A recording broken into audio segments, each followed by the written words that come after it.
mais uma escola sabatina. O tema dessa semana passada foi orgulho e humildade, certo? Orgulho e humildade. Quem tem a lição, tá vendo aí, ó? Tem uma tirinha aí e tem um pódio, certo? Tem um pódio aí. E quem está em primeiro está na posição mais baixa. Quem está em segundo, quem está em terceiro está comemorando, está se achando, né? E o primeiro, que está na posição mais baixa, tem uma luz de Deus em cima dele e ele está sendo coroado aí, certo? Então isso mostra que no reino de Deus os valores são diferentes, as posições são diferentes, certo? Então vamos para o verso para memorizar dessa semana passada, que foi em Lucas 14, verso 11. E diz assim: porque todo que se exalta será humilhado, e todo que se humilha será exaltado. Então, no reino de Deus as coisas são invertidas, no reino de Deus as coisas são trocadas. Então, é diferente dos princípios do mundo, é diferente do padrão do mundo. No mundo as coisas são, certo? Então, nessa semana nós vimos alguns exemplos de orgulho e de arrogância e também alguns exemplos de humildade na Bíblia. Primeiro, no domingo, nós vimos o exemplo de Lúcifer. Na segunda, nós vimos a história do fariseu e do publicano. Na terça, vimos sobre o exemplo de Moisés. Na quarta, nós vimos aquele mau comportamento dos discípulos de Jesus. E na quinta, a lição convida a gente a olhar para o próprio exemplo de Jesus, certo? Então, o que é que... Então, orgulho. Quando você lê essa palavra, você pensa num político arrogante, numa pessoa rica, né? Bastante inflada no seu ego. Mas tem gente que pode também orgulhoso que só.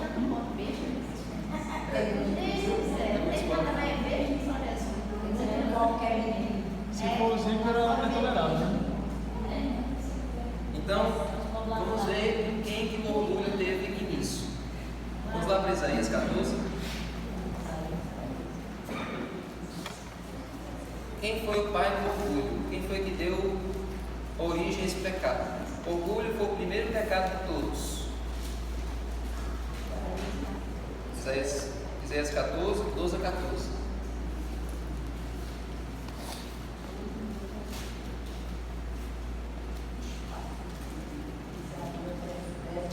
Capítulo 14, do 12 ao 14.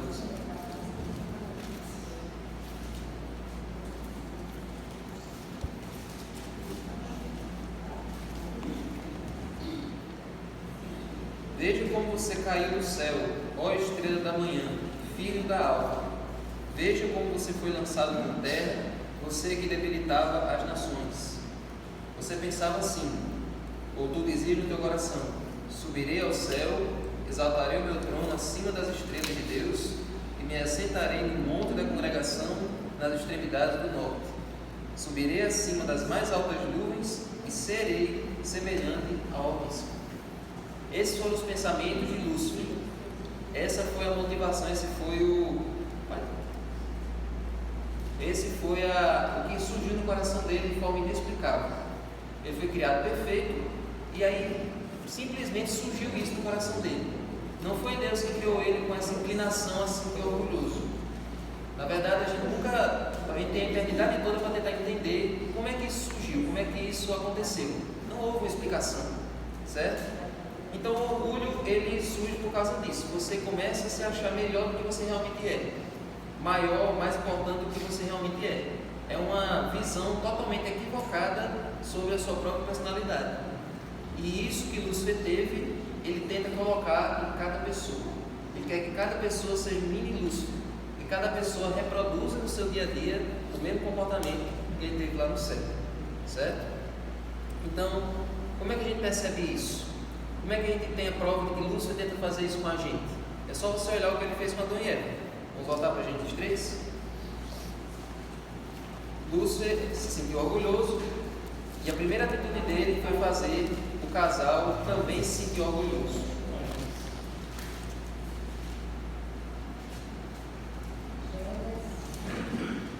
Gênesis 3, verso 4.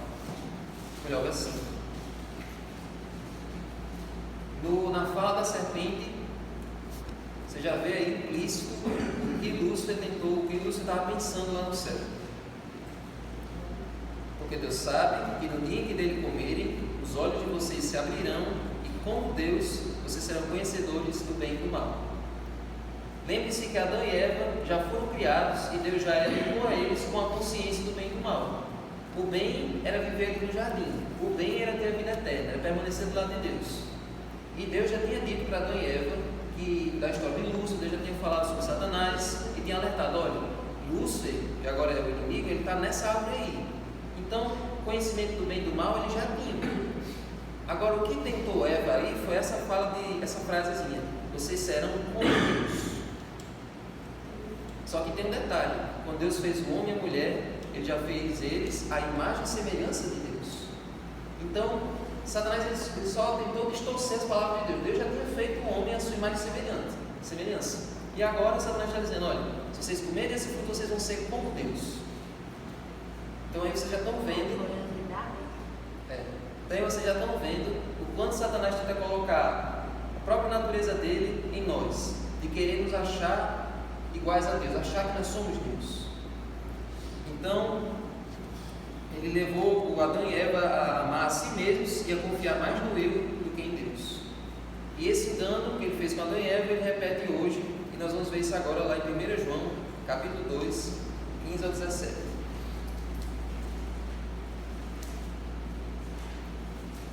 Tudo que Satanás prometeu para Adão e Eva, ele já tinha.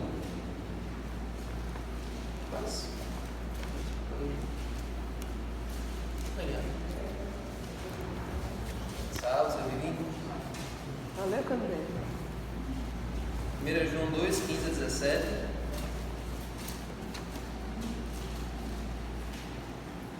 Não ameis o mundo, nem as coisas que há no mundo. Se alguém amar o mundo, o amor do Pai não está nele. Porque tudo que há no mundo, os desejos da carne, os desejos dos olhos, 1 João 2, 16. Porque tudo que há no mundo, os desejos da carne, os desejos dos olhos, a soberba da vida, não procede do Pai, mas procede do mundo. Ora, o mundo passa, bem como os seus desejos, mas aquele que faz a vontade de Deus permanece para sempre. Amém. Amém. Tudo que Satanás promete para você são coisas que você já tem e ele faz você acreditar que não tem. Então, ele tentou fazer isso com Jesus. Se Satanás tentou fazer isso com Jesus, por que ele não tenta fazer com a gente? Satanás diz para Jesus: olha, se você se ajoelhar, eu vou dar todos os reinos do mundo. Mas Jesus já não é o rei do universo? Não. Não é? Ele é. Então, tudo que ele tenta oferecer para você são coisas que Deus já lhe deu. São coisas que você já tem. Satanás tenta lhe oferecer uma vida cheia de prosperidade, mas você já tem a vida eterna. Pois é. Esse para para pensar, ele deve pensar para ele não chuchu, deve saber que Deus é Deus, ele ia tentar Ele achou que pelo fato de Jesus estar na forma humana, ele ia ficar mais fraco, ele ia ser diferente e tal. Pois é. Então, é o mesmo engano do céu, do Éden e nos dias de hoje. Agora, gente, o orgulho, ele pode ter um lado positivo? É uma pergunta que está nesse. O orgulho, ele pode ter um lado positivo? Machado de Assis também é chato. Em que aspectos o orgulho pode ser uma coisa positiva?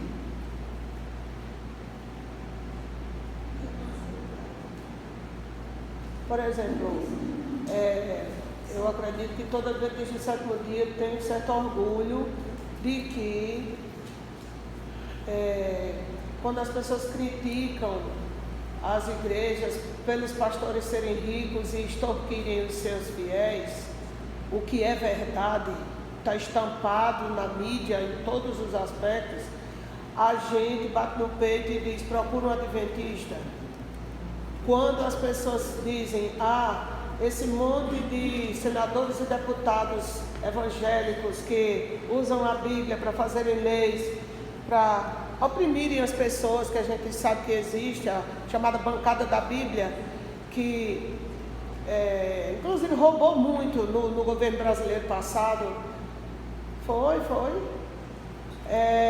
Então a gente diz, procure um pastor adventista. Então eu, Angelina, sinto orgulho de dizer, não há nenhum senador, nem nenhum deputado adventista no governo brasileiro extorquindo ninguém.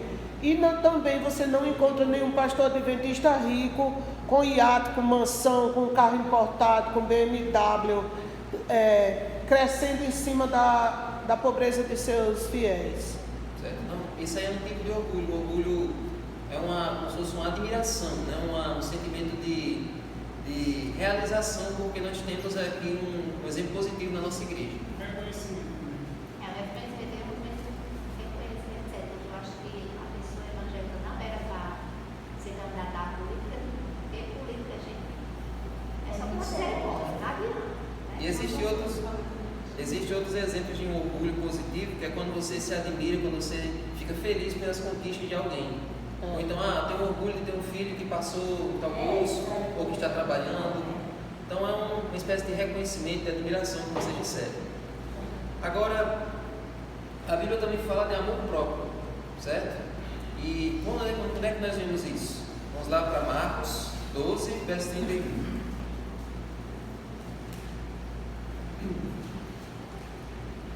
Marcos 12, 31. Marcos é o segundo evangelho do Novo Testamento.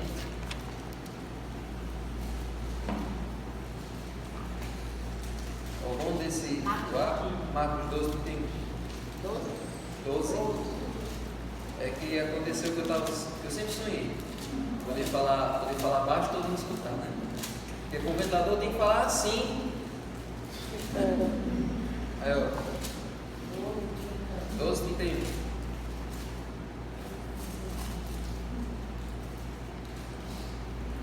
Fala de amor próprio, mas tem uma diferença do amor próprio que o mundo ensina. O segundo ame o seu próximo como você ama a si mesmo. Não há outro mandamento maior do que estes. Então, aí o amor que você tem por você mesmo, você também deve demonstrar ao próximo. Você deve amar o próximo da mesma maneira como você ama a você mesmo. Então a Bíblia fala de você ter amor a si mesmo, você ter amor próprio, você ter autoestima. Mas também que essa autoestima não exclua o amor pelas outras pessoas, o amor altruísta. Então aqui, no slide tem algumas... Lembrando que esse slide aí que o mundo faz. Mesmo que o orgulho tenha uma conotação negativa, a Bíblia ensina uma forma legítima de amor próprio.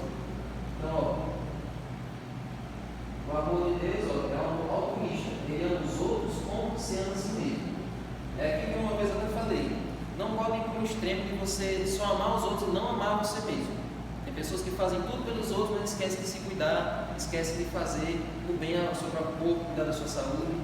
Você deve amar os outros da mesma maneira que você se ama, como você se cuida. Certo? Aí o contraste.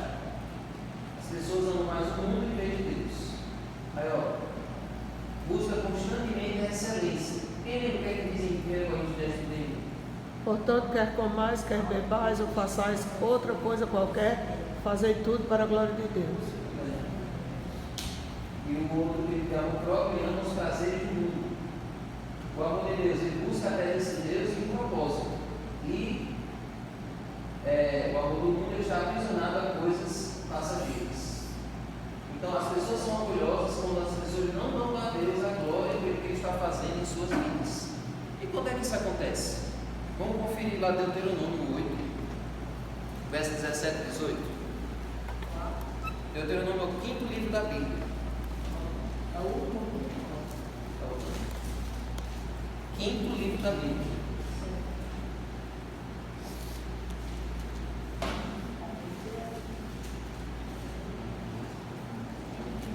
Deus nos alertou de uma coisa que pode acontecer com qualquer um.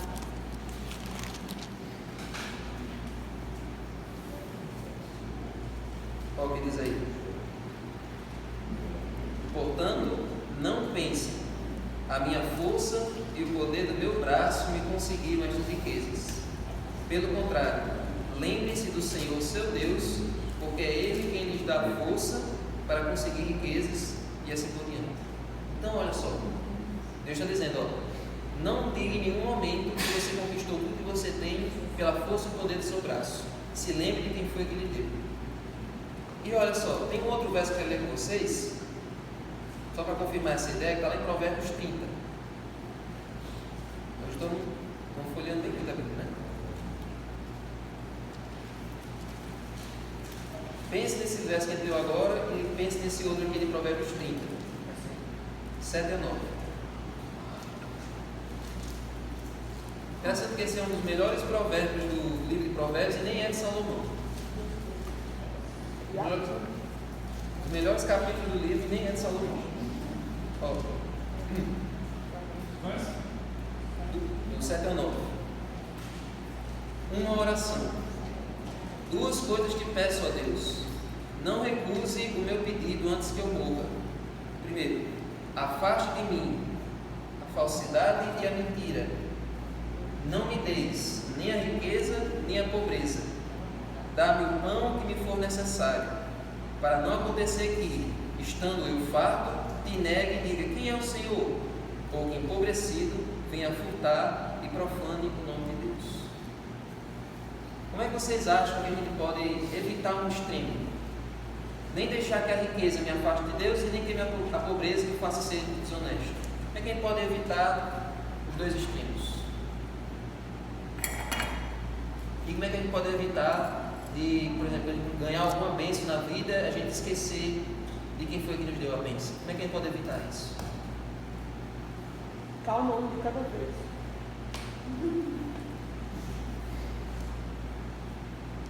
Não, olha, fale dois ao mesmo tempo. Ninguém está falando.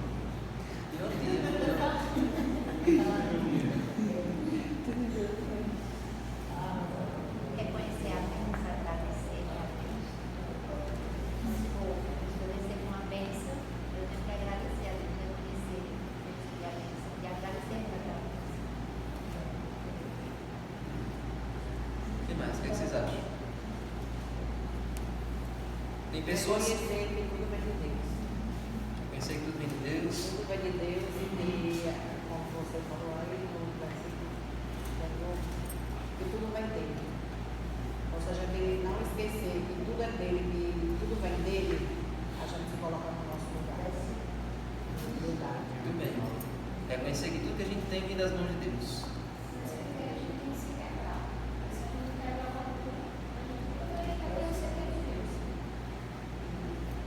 Exatamente. É para isso que Deus instituiu dízimos e ofertas. É para arrancar o abuscador, que eu estou dizendo aqui não é de mim não, está no Espírito de Profecia. Ela vai descrever o que o Espírito Santo revelou a ela, que é uma maneira que Deus, né, planejou para arrancar o orgulho do coração do ser humano, arrancar o egoísmo. Foi o dízimo e a oferta. É a parte mais sensível do corpo de muita gente, né? Com relação à extremidade, a gente tem que evitar a seguinte coisa: querer ser demais. Porque muitas vezes isso pode acontecer em qualquer dia de nós, e acontece lá dentro. Então, às vezes a gente quer uma coisa, consegue e aí não começa a ter mais. Então, você chega num ponto de extremidade, você sempre quer mais e achar que o seu esforço, a sua luta agora depende totalmente de você. E a gente sabe que não é assim que a coisa funciona. E quando você vem para a extremidade do lado negativo, é que achar que Deus lhe abandonou e agora você está desamparado, se sente inútil na terra. A gente tem que, aí onde vem a parte do dízimo e oferta, para que a gente receba das mãos de Deus, reconheça que Deus nos deu e agora a gente está dando. Bem,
é vaidade. Uma porção de vaidade.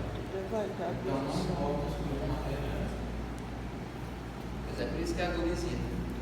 Eu não quero nem ser rico nem ser pobre, porque se eu ficar rico, porque o problema desses dois termos que ele apresentou é que o foco da pessoa está apenas no dinheiro, está apenas nas posses e não em retribuir aquele que lhe deu aquelas coisas. Então, ele podia ser rico, podia ser pobre, se o foco dele não fosse nas riquezas, fosse em Deus. Porque existem ricos que são orgulhosos e existem ricos que são humildes. Assim como vocês disseram que existem pobres que são humildes e existem pobres que são orgulhosos. Depende de quem está o seu foco, onde é que está, para onde é que você está direcionando. Aí, como a gente está em Provérbios, é Provérbios 23, de 4 a 5, diz: não te fatigues para seres rico, não apliques nisso a tua inteligência.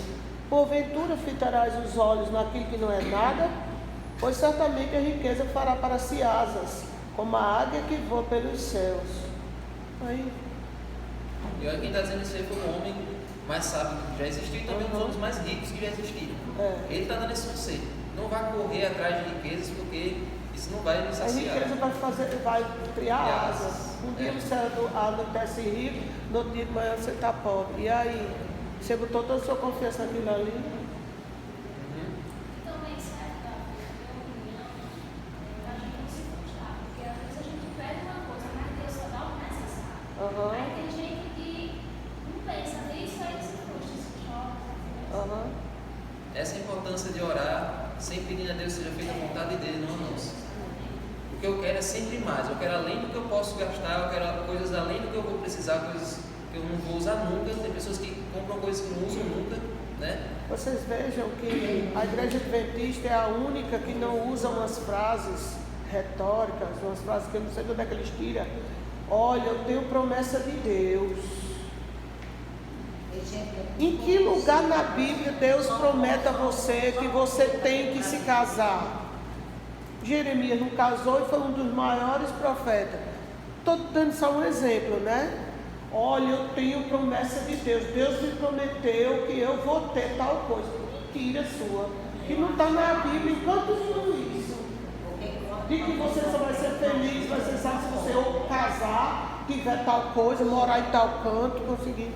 Não existe isso. Só tem igreja adventista que não ensina os seus membros a dizer essas asneiras. Isso é a chamada teologia da prosperidade. A promessa que Deus nos dá é nos salvar pelo sangue de Cristo e nos levar para o céu, nos ressuscitar. Essa é a promessa. Mas a igreja pentecostal, eu já andei nessa igreja pentecostal, eles usam muito assim: Deus mandou te dizer isso. Pronto, terça-feira da semana passada, eu estava em Natal, que é uma menina, eu também me designou para poder ajudar uma pessoa para ir para a Aí eu fui para a igreja da irmã dele, que mora lá. A igreja dela é bem louca, assim. Nem o povo lá é uma gritaiada, sabe? Se eu quero de Deus, Jesus, ele só fazia dormir, sentada do lado, coitado. Pois é. E o povo cantava e batia. Lá é a teologia da prosperidade. É venha que Deus vai lhe dar um carro novo, que Deus vai lhe dar emprego. Mas esse aí é o melhor alimento do pecado. Eles gostam, né, de sentir, de ouvir. Né? Aí quando chega aqui, aí tem estudo bíblico, tem conhecimento emocional. Eu quero A dinheiro. pessoa foi na cidade. Eu quero dinheiro. E nem sempre é dinheiro, às vezes é essa história de se casar, tem que ter um marido, tem que ter uma mulher, tem que ter. Ei, não é obrigatório isso não para a pessoa ser feliz, não. É uma coisa boa, mas nem sempre pode ser que aquele par que a pessoa tanto quer possa levar a pessoa para a transgressão, possa levar a pessoa para longe de Deus. Não é todos os casos que aquele casamento vai fazer bem para a vida espiritual da pessoa, e Deus sabe. Mas se você diz mais as coisas materiais do mundo. Entendeu? Então agora vamos continuar. A lição fala sobre orgulho.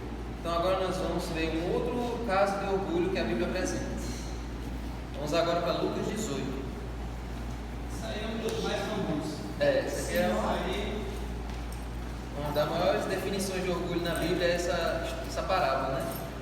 O cabo dos celeiros. Saudação aí, mas Sim, é do fariseu e publicano.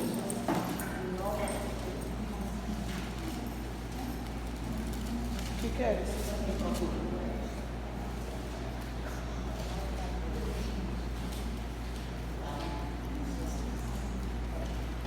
Eu pensei que era do Cabo dos Celeiros. Lucas 18, 9 a 14.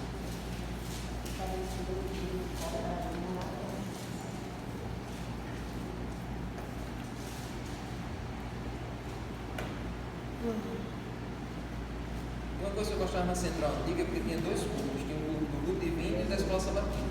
Aí a pessoa não precisava ficar segurando tudo na mão. Mas, vamos lá. Lucas 18, 9 a 14, diz assim: Jesus também contou essa parábola para alguns que confiavam em si mesmos, por se considerarem justos e desprezavam os outros. Eu gosto interessante que Lucas ele conta a história e dá um motivo por que ele está contando essa história, né? Ele fala que Jesus vai contar a parábola, mas diz por que Jesus contou essa parábola. Dois homens foram ao templo para orar, um era fariseu e o outro era publicano. Lembrando que o fariseu era o líder religioso, o leitor da lei, né? E o outro era o publicano, que era considerado um traidor do povo, né? Ladrão. O fariseu ficou em pé e orava de si para si mesmo. Preste atenção nisso aí, ele está orando de si para si mesmo, ele está orando para Deus, é como se estivesse orando para ele mesmo. Então, ele está falando tudo aquilo ali para ele. Ó Deus, graças te dou porque eu não sou como os demais homens, roubadores, injustos e adúlteros, e nem ainda como este publicano. Eu agradeço porque eu não sou como o fulano de tal. Graças te dou porque eu não sou como Jair. Eu sou muito obrigado, eu não sou como selecionado. Olha esse tipo de oração. Você Nem agradecer. como aquele publicano que está lá atrás. Agradecer porque não é igual. Pelo amor de Deus. Agora ele vai alegar: jejuo 2 vezes por semana e dou o dízimo de tudo que ganho. Essa é uma característica da pessoa orgulhosa. Ela costuma alegar o que ela faz, contar a vantagem de tudo que ela faz. Ela sempre faz uma lista de tudo que ela faz pela pessoa, ou então tudo que ela faz por Deus, né? Davi, eu acho também, se eu estiver também a pessoa, você tem aquela inteligência, né? Você não passa por causa do machismo. Uma boa, isso é também uma característica do orgulhoso, né? Não divide o que tem de bom. Inteligência, né? Isso aqui também, gente, essa frase aqui de alegar, tem naquela parte que Jesus diz assim: no dia que o Filho do Homem vier, muitos vão dizer: Senhor, Senhor, em teu nome não fizemos tal coisa. O orgulhoso, ele sempre alega, ele sempre conta, né, vantagens. Duas coisas, duas pessoas que eu já vi, irmãos antigos da igreja, não estão aqui não, são irmãos bem antigos, dizer que me deu muita tristeza em visitas à casa desses irmãos, é que, olha, já faz 30 anos que eu dou dízimo e oferta dessa igreja e tal, e tal, e tal. Eu só fiz sua obrigação, né? A Cláudia não disse, né? E minhas pessoas estavam comigo, mas se a pessoa alega o dízimo e a oferta que dá a Deus, para não perder totalmente o valor que você fez. Não é nada, o dízimo da nossa oferta não é nada diante do sacrifício de Cristo por nós na cruz. E esses dois irmãos que falaram isso, quando eu entrei na igreja já estavam entendendo. Infelizmente, assim, estão em decadência na igreja. Porque a gente devolve o dízimo, né? As pessoas pensam assim, acham que pagam. Se fosse um imposto, né, você recebeu o benefício do imposto. Agora, olha a diferença desse comportamento para o comportamento do publicano. Lembre-se, o fariseu era o líder da igreja, ele era a pessoa que explicava a lei, o professor da escola sabatina. Era a pessoa. Jesus disse que eles faziam o quê? Eles iam para as calçadas e ficavam orando público assim, para todo mundo ver o quanto ele era consagrado. Ele se achava, ele estava a roupa toda paramentada, toda cheia de joias, de coisas, para mostrar o quanto ele era. E tinha mais uma coisa, quando eles iam dar por exemplo, tinha um mendigo sempre naquela esquina. Isso está nos livros registrado. Acho que era o livro Trofético de Ellen White. Tinha um mendigo sempre daqueles times. Então, quando eles saíam de casa, aí eles pensavam, eu vou dar uma oferta àquele mendigo, vou dar uma esmola àquele mendigo hoje, mas eu quero que todo mundo veja que eu estou dando. Aí eles mandavam uma pessoa ir na frente tocando uma trombeta, que era para chamar a atenção das pessoas, para ele dar uma esmola. Juntava uma multidão para ver ele dando uma esmola. Hoje em dia seria... Porque quando você toca uma trombeta, você pensa que o rei vem. Fazer uma live que está ajudando o mendigo, né? Só para ganhar lá. Tirando foto, dando uma cesta, né? Só para ganhar lá. Hoje seria desse jeito. Agora olha a diferença. O publicano, era como eu disse, era esse traidor. Era esse judeu falso, era esse judeu que roubava do seu povo. Era a pessoa que menos merecia estar no templo. Mas olha a maneira como ele ora. O publicano, estando em pé, longe, nem mesmo ousava levantar os olhos para o céu, mas batia no peito dizendo, ó Deus, tem pena de mim, que eu sou pecador. Ele não alegou nada, ele não contou vantagem de nada. Esse publicano é o cobrador. Era o cobrador. Cobrador de impostos. E aí ele reconhece a sua necessidade. Veja, o fariseu está contando uma realidade que ele não vive, uma realidade falsa. Mas o publicano está reconhecendo quem ele é. Eu sou um pecador. A característica da pessoa humilde é que ela reconhece quem ela é. Ela sabe da sua situação. Ela sabe que ela não merece a graça de Deus. E aí, qual foi o resultado da moral da história que Jesus conta? Digo a vocês que este publicano desceu justificado para sua casa. Ele foi perdoado por Deus. E não aquele, pois todo que se exalta será humilhado, mas o que se humilha será exaltado. Jesus deu uma rasteira assim, buf, rebolou para de gente no chão. Eu acho que Jesus dava uma lapada segura. Você disse exatamente a frase de Ellen White aqui. Ele falou a frase de Ellen White. Quem se engrandece será humilhado, quem humilha será engrandecido. Exatamente. Olha só. Quem tem a lição é o penúltimo parágrafo. Só em um modo o verdadeiro conhecimento de si mesmo pode ser alcançado. Precisamos olhar a Cristo. Não conhecer Jesus é que dá aos seres humanos uma tão alta ideia da sua própria justiça. Vamos entender essa frase no ar. Quando você não conhece Jesus, quando você não olha para Jesus, você começa a se achar. Você começa a achar que você é justo. Quando você não tem intimidade com Jesus, quanto mais você não fala com Ele, quanto mais você não medita nele, mais você começa a se achar merecedor de alguma coisa. E é por isso que tem muitas casas que a gente dá estudo, que a gente chega lá falando de Jesus como Salvador, dizendo que a pessoa é pecadora assim como nós, precisamos da graça de Deus. A pessoa diz, não, mas eu nunca matei, eu nunca fiz mal a ninguém, eu sou uma pessoa tão tranquila, não mexo com ninguém. Eu mesmo não fui. Pecado para eles é beber e fumar, todo o resto. Beber, fumar, matar, roubar. Se eu não faço nem bebo, nem fumo, nem mais, eu posso ir para o céu, estou tranquila, tá? Eu não pego mais não. Essa palavra é uma coisa que isso era mesmo.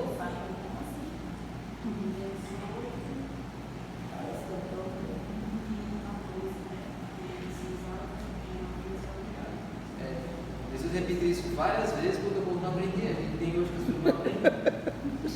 Pois é. Agora tem outra frase. Jesus só pode salvar quem reconhece que é pecador. E quando a gente olha para o sacrifício de Cristo, aí está tudo certo. Então, quanto mais você olha para Cristo, quanto mais você olha para a cruz, mais você percebe que você não é nada. Mais você percebe que você não vale nada. E outra coisa, Mais tempo. quando a gente está em Cristo, Cristo que nos justifica, né? Somos justificados em Cristo. E quando a pessoa não quer saber de Cristo, não quer saber de Deus, não quer saber de se aproximar de Deus, ela própria se justifica. Ela justifica seu filho. Eu errei por isso, por aqui. Ela procura se justificar. Por isso que na música diz, dos meios justificados, a música é uma pregação. Isso aí é interessante o que você falou do Jesus, porque quando você procura justiça em Cristo, você agora é visto na sociedade que você está buscando conversão, mudança. E quando você está na sociedade querendo sem Cristo, sem professar que você busca Cristo, as pessoas não vão dar credibilidade a você, né? Uma pessoa que praticou um assalto e caiu para o crime. Então, até então, a autoridade policial, ela vai ver que você ainda continua naquele mesmo caminho. Agora, quando você professa que você agora é cristão, que você busca ser em Cristo, aí a visão já muda. Embora você cometeu, você tem um passado ali que lhe afetou, digamos assim. Mas agora as pessoas já veem com você com outros olhos. Não, agora ele está buscando um novo caminho, agora ele está buscando conversão. Aí não querendo estragar isso que você falou, agora foi muito bonito, mas tem pessoas que dizem, agora quer ser crente, agora você quer ser santo. Tem um lado bom do reconhecimento, mas também tem gente que faz. Exatamente. Mas só você sabe a sua realidade. Você sabe que antes de Jesus você buscava ser santo por conta própria, não dava certo. Mas agora você está buscando a santificação, a justificação em Jesus. É só Jesus que pode fazer você ser melhor. Certo? Ou é aquele que realmente vai buscar Jesus e realmente fica, né? Mas aquele que só vai, né?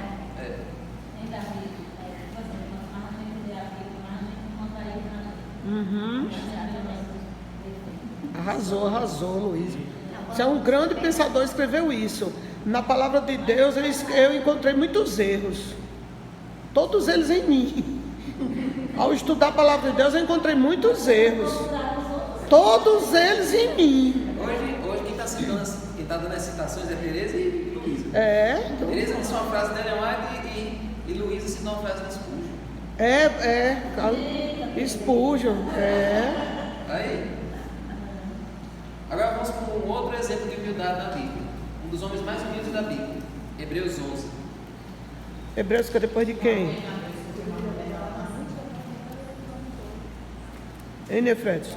Hebreus que é depois de Filemão. Eu nojo desse povo que faz tudo o que quer na vida e depois vai se esconder atrás da igreja. Vai se esconder na igreja, porque não é Deus. Aí eu falei assim, após desse povo, Jesus ela calou a nossa marcha de assim, pelo menos na minha vida. Aí depois desse povo, Jesus que se arrepende vai estar na igreja. E Jesus disse, eu não vim buscar os justos, eu não vim buscar os perfeitos, eu vim buscar os pecadores, eu vim buscar... Jesus comia com a prostituta, Jesus comia com o ladrão, Jesus comia com... E na minha opinião, a frase que a gente deve sempre usar, Tem pessoas que ficam Hebreus 11. realmente o povo fala, agora depois que matou um robô é exceção. Não, a pessoa que fala o povo julgando é porque é exceção. Hebreus 11, 4 a 6.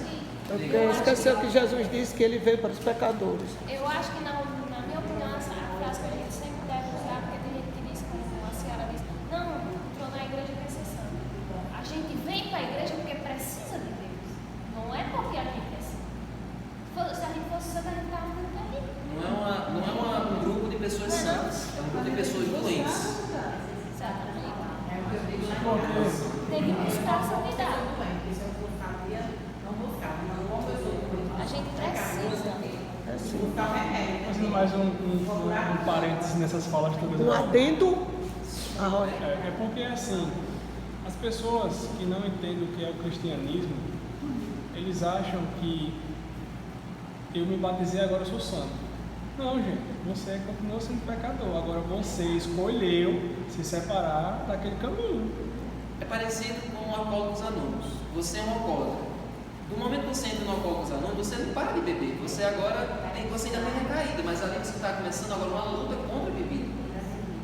É um processo até você abandonar. Até o fim. É Igual a nós, até o fim. É até o fim. Na nossa vida. Aqui é como se fosse um grupo de apoio de pessoas viciadas em pecado. E aí nós vamos vencendo o vício de pecar aqui. Entendeu? Então aqui é uma terapia que vai até o fim, até a volta de Jesus. Também um desses grandes pensadores aí também escreveu que a santidade não é que você deixou de ser pecador, porque agora existe em você a luta contra o pecado. E antes você pecava e gostava e estava lá no lamaçal se sacudindo lá e gostando. Agora não, agora você tem medo de pecar, agora você luta e quando você peca você sente tristeza. O que antes você sentia prazer, agora você sente tristeza. Por isso que Paulo dizia, em mim há a vontade de obedecer à lei de Deus, mas no meu corpo, os meus membros têm vontade de pecar, ou seja, e aí eu luto, o espírito luta contra a carne. Então só existe essa luta contra o pecado na vida de alguém que está buscando a santidade, através de Cristo. Gente, eu queria falar. Foi? Já é 10 horas. Sim, papai. como já é 10 horas, o exemplo de Moisés, você já conhece, né? Ele era príncipe do Egito, mas foi sofrer com o povo. Aquele exemplo dos discípulos, vocês também sabem que os discípulos só aprenderam a ser humildes depois do Espírito Santo. Então vamos terminar com o maior verso de humildade na Bíblia, que é Filipenses 2. Você está em Hebreus, vamos para a esquerda. Filipenses 2, do 5 ao 8. Está passando 3 meses, não foi? Filipenses. Então a lição não desgrudou de Filipenses, vamos voltar para Filipenses 2, do 5 ao 8. Pô, cara, Filipenses é tudo longe. Perde um versículo. Isso aqui é muito bom. Tenham entre vocês o mesmo modo de pensar de Cristo Jesus, que, mesmo existindo na forma de Deus, não considerou o ser igual a Deus algo que deveria ser retido a todo custo. Nas outras versões diz, não julgou como usurpação ser igual a Deus. Exatamente. Ou seja, ele não ficou, como eu sou Deus, eu não vou me importar com as criaturas. Eu sou Deus. Vou deixar de ser Deus para... Eu não vou, porque, como eu sempre digo, o maior preço não foi a cruz, o maior preço foi ter se tornado ser humano. Porque a cruz ele sofreu, mas 3 dias depois ressuscitou. Mas o se tornar humano é a coisa mais humilhante para alguém. sempre. Jesus virou o homem para sempre. Quando você for ver Jesus lá no céu, você vai ver ele como um corpo humano. Ele vai ficar com um corpo humano para todo sempre. Como judeu. E as marcas dos cravos do lado, para sempre. E acho que a marca dos bichos também. Então, é uma humilhação muito grande para alguém que é acima do tempo, para alguém que é acima do espaço, ficar confinado no corpo humano. Você, quando você é Deus ele está acima de tudo. O tempo não é nada para ele, o espaço não é nada para ele não cabe em lugar nenhum. E agora você está, por amor a nós, ficar preso no corpo humano. Então essa é a maior humilhação de todas. Então vamos terminar de ler. Pelo contrário, ele se esvaziou, assumindo a forma de servo, tornando-se semelhante aos seres humanos. E reconhecido em figura humana, ele se humilhou, tornando-se obediente até a morte e morte de cruz. Então veja, o trajeto de Jesus é o inverso do trajeto de Satanás. Lúcifer já estava lá em cima e ele quis subir ainda mais. E de lá ele foi jogado, é a criatura mais desprezível do universo. E Jesus estava lá em cima e Jesus quis descer. Então o comportamento de toda pessoa que quer seguir o exemplo de Jesus é descer, se humilhar cada vez mais. Porque aquele que se humilha, olha o que acontece no verso 9. Por isso também Deus o exaltou sobremaneira e lhe deu o nome que está acima de todo nome. Amém. Para que ao nome de Jesus se dobre todo o joelho, no céu, na terra, debaixo da terra, e toda língua confesse que Jesus Cristo é o Senhor, para a glória de Deus Pai. Amém. Glória a Deus. Então que possamos imitar o comportamento de Jesus, ter o mesmo exemplo de humildade dele. O servo de Deus ele não busca a glória para si mesmo, ele não busca o aplauso, ele não busca o louvor das pessoas, ele procura se humilhar e para que Deus possa o exaltar. Ele não procura a exaltação dos outros, ele procura o reconhecimento de Deus. Amém? Amém. Então vamos ficar de pé e pedir a Deus esse mesmo sentimento que houve em Cristo Jesus.